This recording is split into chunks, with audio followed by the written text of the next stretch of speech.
Think about it for a moment. Is there anywhere you would not find Nigerians? Is there anywhere Nigerians cannot succeed? Is there anywhere we cannot find Nigerians? Is there anywhere Nigerians have been found not to succeed?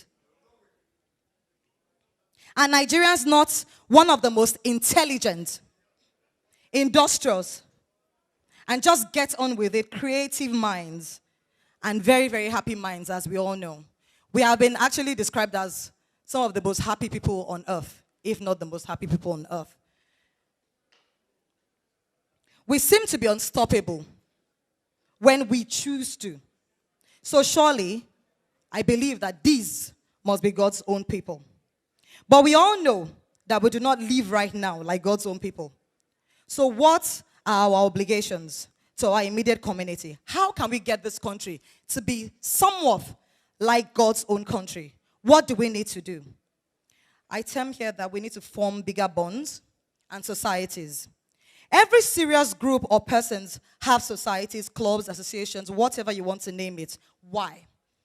Because all intelligent people know their power lies in numbers and unity in purpose. This is why every person that wants to take away your rights and power causes division. They divide and rule. They target the selfish ones amongst us, the greedy ones, and approach them with gifts, enticements, money that make them speak out from the group, against the group. It starts with deceit, then a decision, and division, and finally disgrace. Disgrace is actually the act of falling from grace, or loss of reputation, respect, especially as the result of a dishonorable act. You have seen this, many times in Hollywood movies, so I'm sure all of you have an idea what I'm talking about. It is the same deception that started in the time of Adam and Eve. That's the same deception that we had in slavery. We all know the story of how the white men came and then told our chiefs and our kings in time of old, that they could do this, they could do that. Whatever their own intentions were, our chiefs either knew or did not know. But then what did they bring? They brought gifts with them. They brought mirrors. They brought combs. They brought perfumes. Whatever. So that was the exchange for their right. And whether you want to translate that as human movements, whatever you want to translate it as, the most important thing is that it was an exchange of your will. It was an exchange of their right. It was an exchange of their free will, their ability. They knew that they couldn't take it by force. So slavery was never a forceful thing. And that's one of the things I've always wanted to change. A lot of people say, slavery was very forceful. They came here and they took people away. I said it was never forceful. It was a willing act to exchange. And what did we exchange? We exchanged our right for their gift. In simple terms, that was exactly what happened. And selfishness. Then we can begin, if we did away with any of all these things, the greed, the love of gifts, against what we choose and what we know that is ours, then we can begin to tap into our own full potentials, because then we lack fear or favor. This is one of the most effective forms of social responsibility. The ability to gather and have a common purpose and voice. And in doing this, we need to stick together on basic minimums. Now I want to specifically talk about the entertainment industry. I know there might be other industries here. I said earlier that I'm starting from the entertainment industry, or should I say I'm using the entertainment industry as my example. So we need to stick together on basic minimums. This affects our immediate community. The entertainment industry, where there is no law, there is no order. We should know this as entertainers. We should not only be organized, we should be disciplined. We all have days when we are not the richest. You know what I mean? When everyone thinks you have so much, but then even you know you could do with some kind of handouts, you know. But everyone goes through these situations, and we all know in our hearts, but there is also dignity in poverty. Or should I say here, but even in poverty, there is dignity. Therefore, I think as entertainers, we should have basic minimum standards that we must adhere to, where penalties are also taken seriously for offenders, in receiving payments and conditions of service rendered. When I say this, I was very careful not to just talk about payments, because then like you all know, everyone has different standards. And then it's very easy to, I've said this some time ago in our own Nollywood, conference, and people said, it's very hard to say this because then generally in life, we all earn differently. We are all on different levels. So what you might not need, somebody else needs it. And I said, I am not asking everyone to be on the same level. I'm not saying we should all achieve or earn the same thing. But I'm saying that there should be basic minimums. It is a way also of telling that person, even when they want something, that they deserve more. It is a way of not letting them go below their own human capacity and not allow someone else to dehumanize them.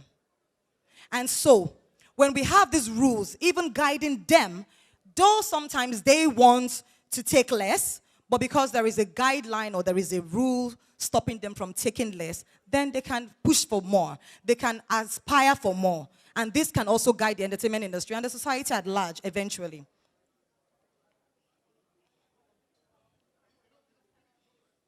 Therefore,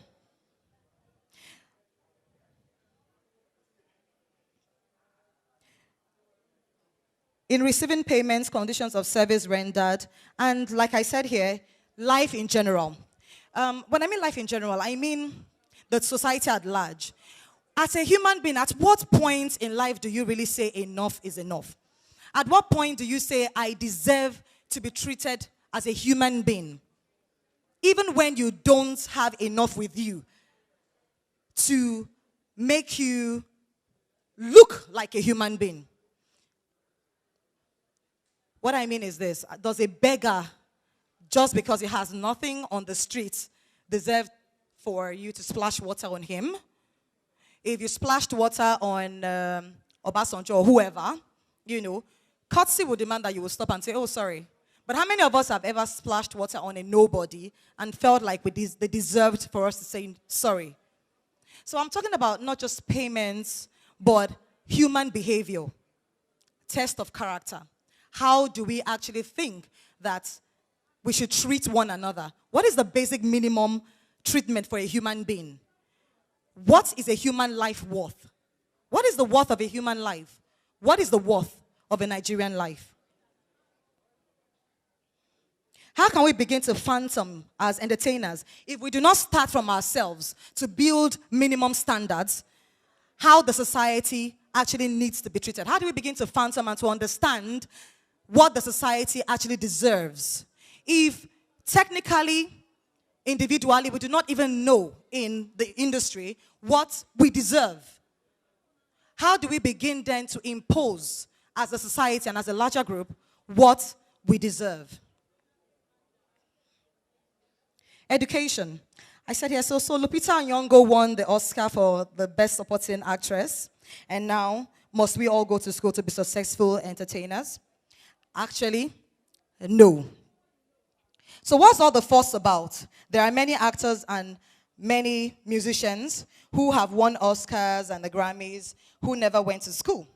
Yes, but they might never boast of the same amount of opportunities and in-depth knowledge as those who went to school. Is it then compulsory for success in entertainment to be educated? No, but it is advisable. And there are many layers to being famous or being a celebrity, and education prepares us for these different layers so we can reach our full potential and be trusted with more responsibilities. Social responsibility, as you can guess or as you well know, is a lot of responsibility and expression. you might at some points be required to speak in different types of group and to different groups of people, as I am doing right now. And sometimes you will be questioned. Simply put, talent is never enough. Election. Election is coming, and I guess a lot of people already have plans. Just a few days ago, an angry colleague of mine sent me a write-up somewhere on the blogs about how it was insinuated that entertainers have aided politicians in perpetrating evils. It is a totally purposeful write-up. Unfortunately, it was poorly executed. So before I go further, let me point out here that I, Omotola, have never campaigned, hobnobbed, or partied with any government. I stand here today to say that very clearly without fear, and I'm sure people can check and do their research. So I would really appreciate it for no one to call my name in such public speaking from henceforth, because I do suffer by not collecting monies. Ghana must go to stand on that part. And so if I have suffered that, please don't suffer me again by joining me to the group. Thank you very much. Having said this, I agree with this message that the writer was hoping to pass. But do I think that governments should not be supported? No, I do not think this. I have actually volunteered with no reward to help in the campaign of a candidate that I believed strongly some time ago. However, I believe that as intelligent people, and we are, we know even before campaigners start their campaigns, who the people that are likely to be good leaders. We know who the good candidates are. I've often heard musicians say, I'm just there to entertain. I'm just doing my job. I was paid to do this. Note that this is the same as you retweeting a message. You will definitely have a very hard time convincing everyone that you do not agree with this message. We know most times that the pulse of the people, and our conscience bear us witness that this person or group of persons, as the case might be, are not only out there for themselves, but they are out there to destroy us. They break rules. They are not dynamic in any way, nor do they intend to be. And so, as young people and people of great integrity that I want to call us to be entertainers, I wonder why we so desperately love to align ourselves with them. Why do we sell ourselves and our identity to align with such individuals? We must remember that this is our first social responsibility as entertainers. It is our ethical obligation that we reinvest the goodwill that we have so wonderfully gathered for the good of the society that we trade in. Although we all have our prerogative,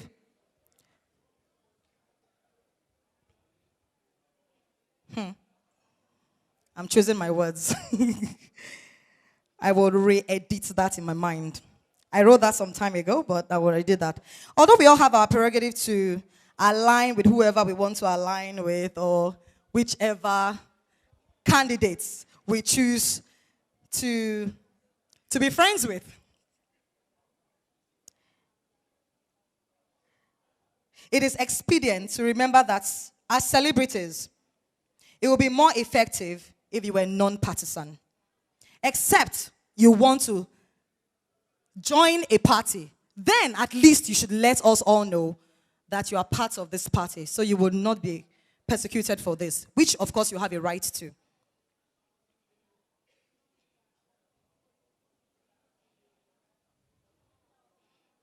You can be friends if you want to be with a member of a political party, which should then be clear.